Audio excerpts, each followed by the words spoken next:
বাংলাদেশ জাতীয়তাবাদী ছাত্রদল কলেজের বিপ্লবী যুগ্ম আহ্বায়ক, আন্দোলন সংগ্রামের পরিচিত নেতৃত্ব, কারা নির্যাতিত ছাত্র নেতা জনাব মামুনুর রহমান মামুন। ভোট বাহিনীর ঠিকানা এই ক্যাম্পাসে হবে না, রাজাকারের ঠিকানা শিবিরের ঠিকানা। বিসমিল্লাহির রহমানির রহিম।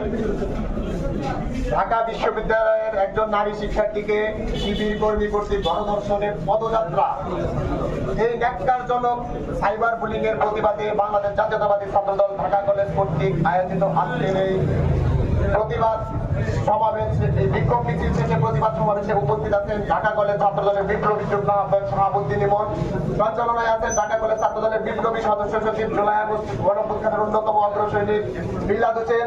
এছাড়াও উপস্থিত আছেন ঢাকা কলেজ ছাত্রদলের যুগ্ম আহ্বায়ক আবির রায়াত, শামীম আহমদ, তাজুল হাসান সহ অপর যুগ্ম আহ্বায়কবৃন্দ, সদস্যবৃন্দ এবং হল কমিটির নেতৃবৃন্দ সকলকে জানাই আমার ব্যক্তিগত পক্ষ থেকে এবং ঢাকা কলেজ ছাত্রদলের পক্ষ থেকে আন্তরিক শুভেচ্ছা ও অভিনন্দন। প্রিয় উপস্থিতি, জুলাই আগস্ট গণঅভ্যুত্থানের পরে একজন শিবির কর্মী কর্তৃক নারী শিক্ষার্থীকে গণধর্ষণের পদযাত্রা করার মতো দুঃসাহসিক যে সাইবার বুলিং এর যে স্ট্যাটাস দিয়েছে, আমরা ঢাকা কলেজ ছাত্রদল এর তীব্র নিন্দা ও প্রতিবাদ জানাই। আমরা দেখতে পাচ্ছি 5 আগস্টের পরবর্তীতে যে শিবিরের উত্থান হয়েছে, তারা জুলাই আগস্ট গণঅভ্যুত্থানের মাস্টার মাইন্ড দাবি করে। আমরা বলে দিতে চাই, জুলাই আগস্টের কোন একক মাস্টার মাইন্ড নেই। জুলাই আগস্টের যদি কোনো মাস্টার মাইন্ড থেকে থাকে, সেটা হতে পারে আবু সাঈদের দুহাত প্রসারিত করে সেই ছবি। জুলাই আগস্টের যদি কেউ মাস্টার মাইন্ড হতে থাকে, সেটা হতে পারে ঢাকা বিশ্ববিদ্যালয়ের সেই তন্নির ছবি।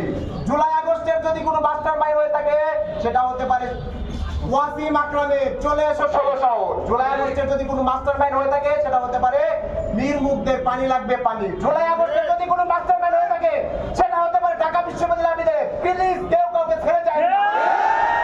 আমরা শিবিরকে এবং ভোট বাহিনীকে হুঁশিয়ার উচ্চারণ করে বলে দিতে চাই, জুলাই আগস্টের গণঅভ্যুত্থানকে পুঁজি করে ধর্ষণের মতো বিজয় উল্লাস করার দুঃসাহসিক চিন্তা ভাবনা আপনারা করবেন না।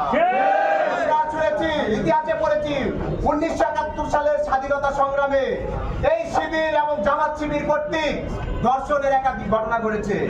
আমরা জানতে পেরেছি 80-90 দশকে এই শিবির কর্তৃক বিভিন্ন ক্যাম্পাসে, বিশেষ করে রাজশাহী বিশ্ববিদ্যালয় এবং চট্টগ্রাম বিশ্ববিদ্যালয় এবং বিভিন্ন আবাসিক হলগুলোতে শিবির সন্ত্রাসীর অভয়ারণ্য গড়ে তুলেছিল এবং শিক্ষার্থীদের তারা নানাভাবে হেনস্থা এবং ধর্ষণের অভয়ারণ্য তৈরি করেছিল। আমরা বলে দিতে চাই, জুলাই আগস্ট গণঅভ্যুত্থানের পরে যে বাংলাদেশ বিনির্মিত হয়েছে, আমরা সকলে মিলে একটা সুন্দর বাংলাদেশ উপহার দিতে চাই।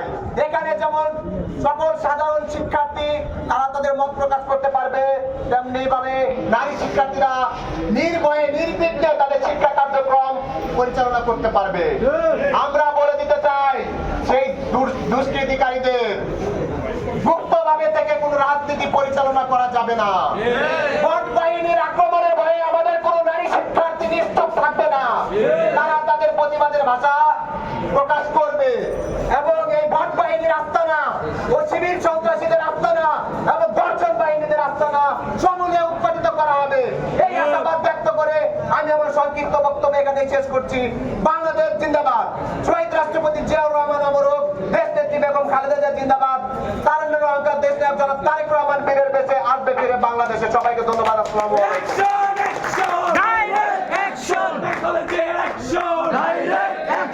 দর্শকদের বিরুদ্ধে বিরোধের বিরুদ্ধে ভোট বাহিনীর বিরুদ্ধে